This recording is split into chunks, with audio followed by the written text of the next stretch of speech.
Бисмиллахир рахманир рахим. Альхамдулиллахи раббил алямин.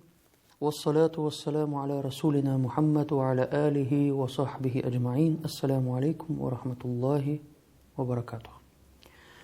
Сегодня, и не только сегодня, в последние дни нам задают в основном один вопрос. Этот вопрос касается пандемии. Для начала я хотел бы сказать, что не нужно паниковать. Во-первых, почему? Потому что Аллах Субхану ва Тааля говорит: «Инна кулля шейин халакнаху бикадар». Поистине мы создали все по своему предустановлению, предначертанию. То есть у всего есть судьба, все предписано. Если что-то с нами происходит, то происходит по воле Аллаха. Во-вторых, «Вали кулли умматин аджаль». Для каждой уммы, общины, народа, империи, цивилизации есть свой конец, есть свое время. И пока Всевышний Аллах не предписал, этого конца не будет. Но у любой он должен когда-то быть. У любого человека, у любой общины, народа, группы этот конец будет завершение. Это во-вторых. В-третьих, Аллах Субхану ва Тааля говорит в Коране: «Аста'иду биллях, я айюхаллазина аману», о те, которые уверовали, о верующие люди. «Худу хизракум», соблюдайте осторожность.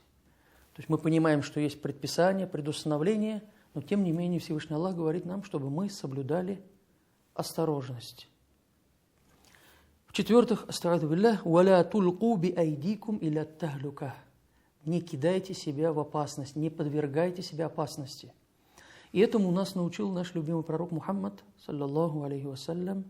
Он уже более 1400 лет назад сказал, что если в какой-то местности будет эпидемия, чума, какая-нибудь другая болезнь, то не нужно туда входить. Не нужно входить в эту местность.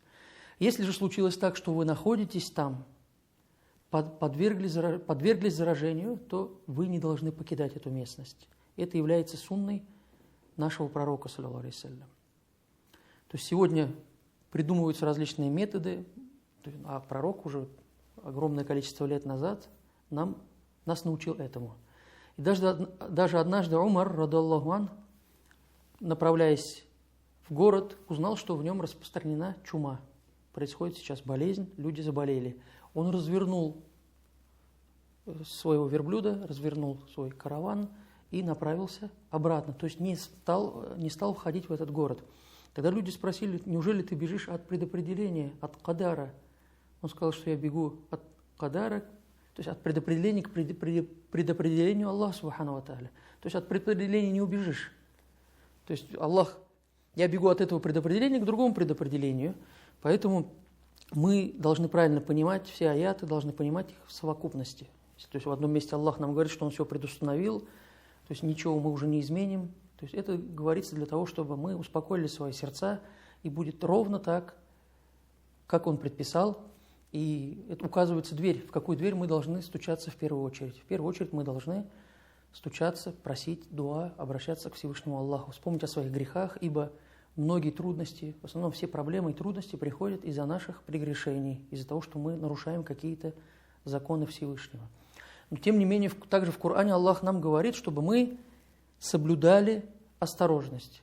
Также Он нам говорит, чтобы мы не кидали себя в опасность, не подвергали себя опасности. Не значит, что давай я испытаю судьбу, там идет, скажем, в городе какая-то болезнь, я зайду, буду соприкасаться с этим человеком, заражусь, может быть, я стану каким-нибудь мучеником. Нет, это будет уже неправильно. То есть вы должны предостеречься, сделать все, чтобы этого не происходило ни в коем случае. Но если вы заразились, вы не должны покидать то место, дабы не заразить других людей, ибо в этом тоже есть грех.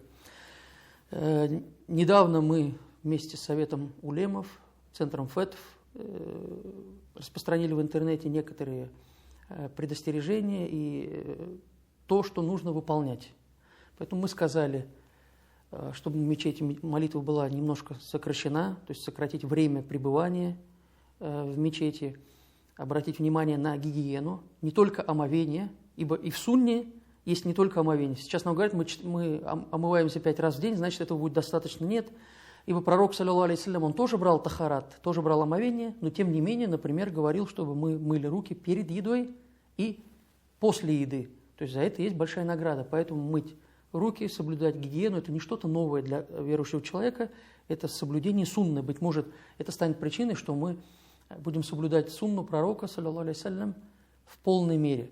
Что же касается наших дел, вообще будущего, мы должны помнить, что все от Аллаха, субхану ва тааля, и делать для будущего. Мы должны продолжать жить, во-первых, не поддаваться панике, сделать все, что зависит от нас, а затем полагаться на Всевышнего Аллаха. Как говорится в хадисе, привяжи верблюда, а затем полагайся на Господа. Поэтому мы должны смотреть, что сегодня будет. Ну, в эти дни то есть Министерство здравоохранения, что скажет нам, эти все условия мы должны обязательно соблюдать.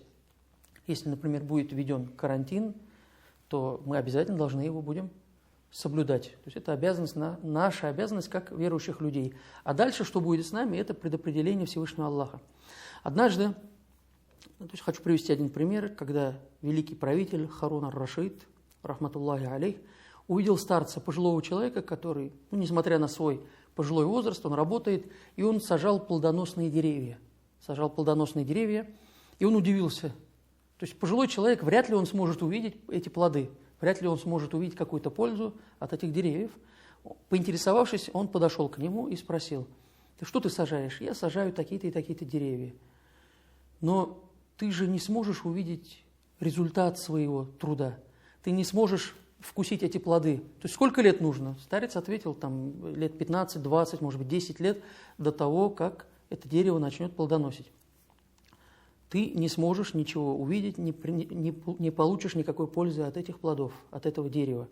Ну, старец улыбнулся и говорит: до сегодняшнего дня я ел плоды с тех деревьев, которые сажали те, кто был до меня. Они тоже не увидели своих плодов, а я всю жизнь пользовался тем, что сажали те, кто был до меня.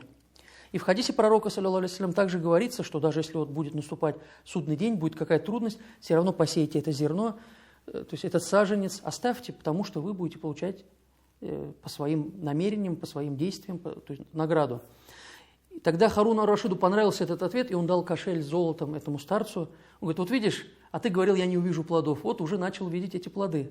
Харуну ар-Рашиду понравился этот ответ, что он дал ему и второй кошель. Он говорит: притом, 2 раза в год начал плодоносить мое дерево. Поэтому даже если будет что-то трудно, тяжело, мы все равно должны продолжать жить, строить планы, делать дуа Всевышнему Аллаху, не забывать о своем поклонении. И пусть этот момент даст нам задуматься о том, что мы совершили плохого, о своих грехах, дабы исправить это, дабы Всевышний Господь убрал от нас все трудности, печали и невзгоды. Вассаляму алейкум ва рахматуллахи ва баракатуху.